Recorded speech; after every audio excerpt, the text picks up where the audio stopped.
Hello, everybody. I'm Christian Wilson, and welcome to What's the Deal. Let's get right into this week's topics. NFL free agency is underway. The NCAA men's basketball tournament is about to begin. Joe Gibbs Racing got their second win of the season, and there's a lot more. But first, we got to talk about LeBron James. On Tuesday, LeBron partnered with Fenway Sports Group, giving him an ownership stake that includes part owning the Boston Red Sox, Liverpool from the English Premier League, and NASCAR's Roush Fenway Racing. This doesn't really surprise me because he's made it clear that he wants to own an NBA team one day, but I am surprised that he's part owning a Boston team. I mean, he kind of already does, if you know what I mean.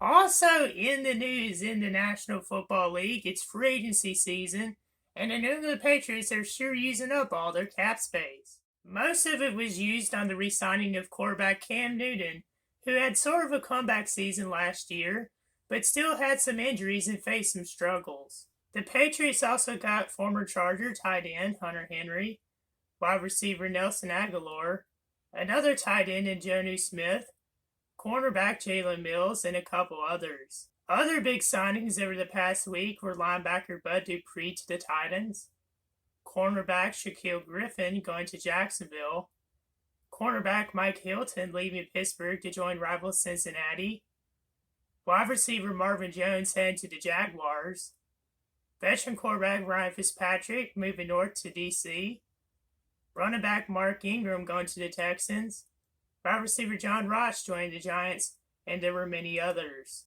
Meanwhile, in the NBA, the trade deadline began over a week ago, and there hasn't been any big moves as of Tuesday night other than for Blake Griffin signing with the Nets last week. Also last week, Miami Heat forward Myers Leonard was suspended from his team for 1 week and fined $50,000 for using an anti-Semitic slur while streaming on the platform Twitch.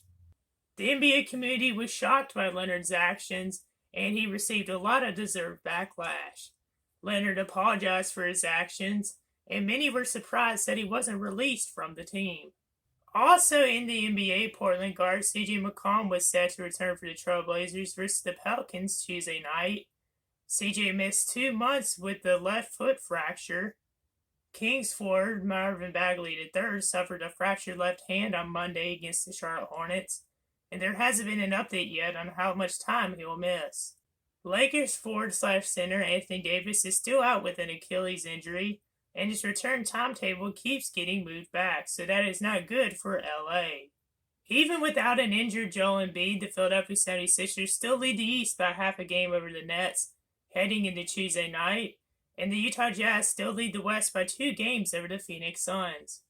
Also in the news, the men's NCAA tournament is set to begin on Friday with the first 4, and the start of the round of 64 on Saturday.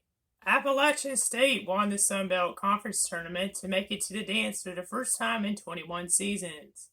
Number 6 Alabama defeated LSU on Sunday to win their first SEC tournament title since 1991. Oregon State capitalized on their breakthrough season by winning their first Pac-12 title to receive an automatic bid into the tournament. Georgia Tech shocked Florida State to capture their first ACC title since 1993 and make it to the big dance.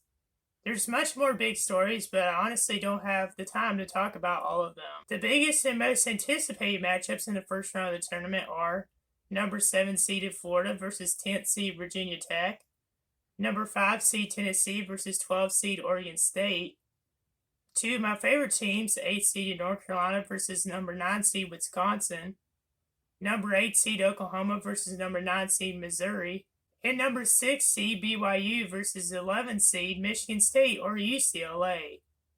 Despite positive COVID tests, Virginia and Kansas will play in the tournament. Also in the news, the NASCAR Cup Series headed to Phoenix Raceway for race number 5 of the season. Martin Truex Jr. brushed the ball early, but bounced back, taking the lead on the final restart with 25 laps to go to capture his first win of the season and second for Joe Gibbs Racing. Joey Logano finished second. Denny Hamlin continued his great runs, finishing third. Brad Keselowski came home fourth, and Chase Elliott rounded out the top 5. Hamlin leads the standings by 39 points over Brad, heading into Atlanta this coming Sunday. And lastly, in the news, the USPHL National Championships will kick off Thursday in Chesapeake, Virginia. The 36-6 Charlotte Rush Elite will take on the 29-9 Islanders Hockey Club on Thursday night, and the 34-9-1 Charlotte Rush Premier will take on the 24-18-2 Utah Outliers on Thursday afternoon. I'll be cheering very hard for the Charlotte Rush. You can check out my show each week on YouTube, Instagram, and Facebook. With this week's sports update and wishing you a happy St. Patrick's Day, I'm Christian Wilson. See you in the next one.